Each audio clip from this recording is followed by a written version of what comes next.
This is the piano. It's a Yamaha C7, 7.5-foot grand, and it's my main instrument. I grew up playing the piano, and it's what I started on, and probably what I play more than anything.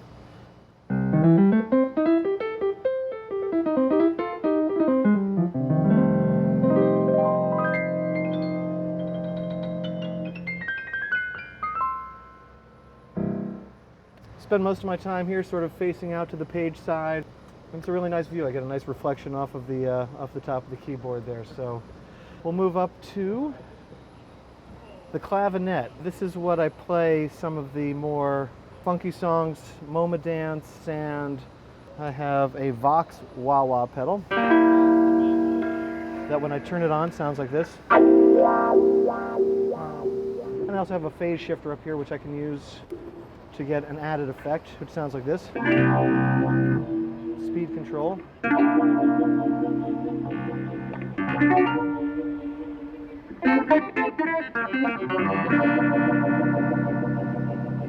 It works not unlike a guitar. There are actually little strings in here and a pickup, and it's tuned and that sort of thing. So that would be the note legato, and this is staccato. We will move over to my little Wurlitzer, little Pumpkin. Most of the Wurlitzers that people play are a little bit longer than this. I was able to get this just about 2 years ago, and maybe my favorite new addition to the rig. But it's a really cool sound.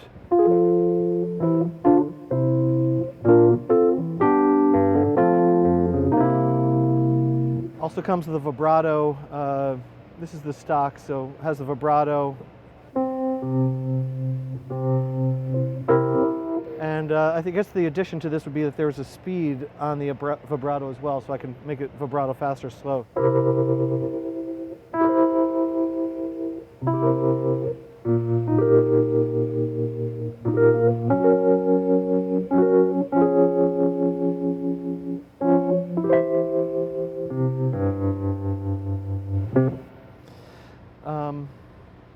And that takes care of this side of the rig. Swing over here and we have Fender Rhodes 73, something I've been traveling with for many years, something that I play on 2001, also play on Punch You in the Eye. Again, I have a few effects on here.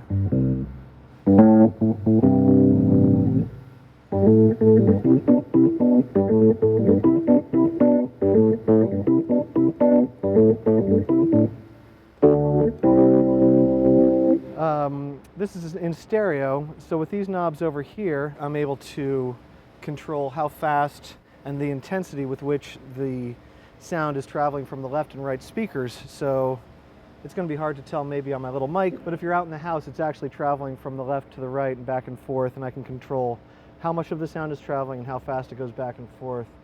Also on this keyboard, I have a Maestro phase shifter, kind of a vintage instrument, which gives me 3 different speeds of phase. This synthesizer is my Yamaha CS60, something that was made in the late 70s and the early 80s. I use this on songs like The Meat Stick,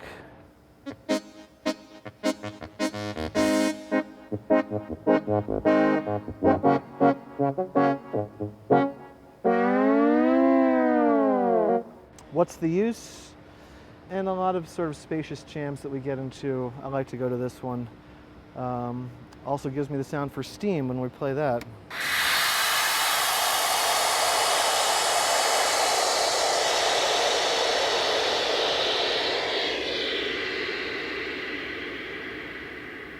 We'll move over to this synthesizer over here, which is my Moog Little Fatty, which is, I believe, an analog synthesizer but with digital sort of controls. A lot of times I'll play this for a little bit of the beginning of a Susie Greenberg solo.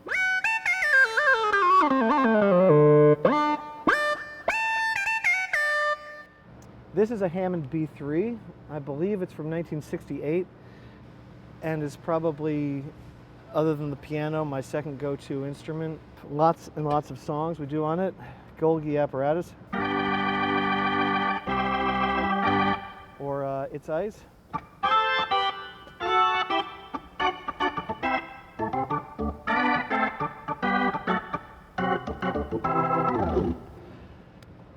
I've had this one slightly modified so that I can get an extra percussion sound. That sharp attack is called percussion in the organ. And with this knob over here, the percussion boost, I am able to turn it up and actually turn off all the other sounds, so all you hear is percussion, which is the sound that I used at the beginning of Maze.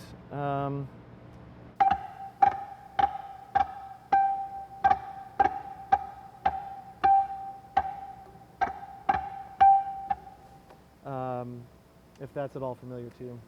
This is my pitch pipe because I'm the one responsible for finding the pitch and knowing the key of every a cappella song that we sing. And if I don't know, we're really in trouble, so that's very important. The other thing about the organ is that the Hammond organ is typically paired with a Leslie speaker. This is my Leslie speaker here.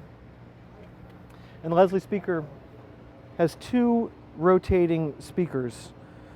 One of these horns is loaded with a speaker, and then one that comes through the bass down below. They're spinning in opposite directions, and at the touch of a foot switch over here, I'm able to make them go fast or slow. This is what it sounds like fast.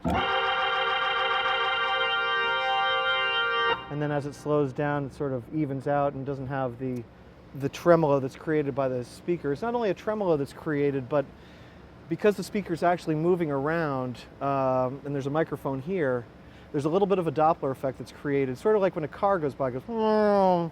So as the horn spins by the speaker, it's actually sounds as if it's not only is the volume increasing and decreasing, but there's a little bit of a waver also in the pitch because it's rotating very fast.